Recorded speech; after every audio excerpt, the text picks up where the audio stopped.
గుంటూరు జిల్లాలో ఎంఆర్పీఎస్ వ్యవస్థాపక అధ్యక్షులు ఉసురుపాటి బ్రహ్మయ్య మాదిగ సమావేశం నిర్వహించారు. మా అభిప్రాయాలు రాష్ట్ర ప్రభుత్వానికి తెలియజేయాలని అనుకుంటున్నామని వెల్లడించారు. సుప్రీంకోర్టు తీర్పు తర్వాత రాష్ట్ర ప్రభుత్వం వర్గీకరణను వేగవంతం చేయాలని డిమాండ్ చేశారు. రామచంద్రరాజు కమిషన్ ద్వారా వర్గీకరణ అమల్లోకి వచ్చిందన్నారు. ఎస్సీ ఉపకులాలకు జనాభా ప్రాతిపదికనివ్వాలి, లేదంటే ఉపకులాలకు అన్యాయం జరుగుతుందన్నారు. జాతుల పద్ధతి కలిగితేనే శాశ్వత పరిష్కారం అని చెప్పి అనుకుంటే ఆ పరిష్కార దిశగా మీరు ముందు అడుగులు వేయండి.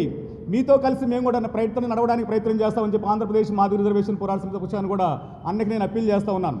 341 ఆర్టికల్ని సవరించి దానికి శాశ్వత చట్టపద్ధతి కల్పించి దానికి శాశ్వత పరిష్కారం చూపించే విధంగా మీరు అడుగులు ముందుకేస్తే మీతో కలిసి పనిచేయడానికి, మీతో కలిసి నడవడానికి మాకు ఎలాంటి అభ్యంతరం లేదన్నా.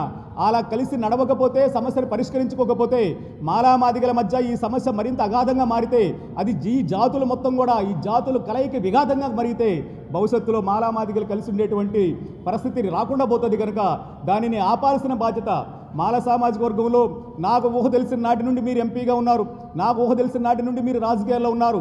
మీరు పెద్ద వ్యక్తిగా ఒక పెద్ద మన సామాజిక వర్గానికి ఒక పెద్ద దిక్కుగా మీరు వంతు పాత్ర మీరు పోషించడానికి మీరు సిద్ధపడితే మీతో కలిసి నడవ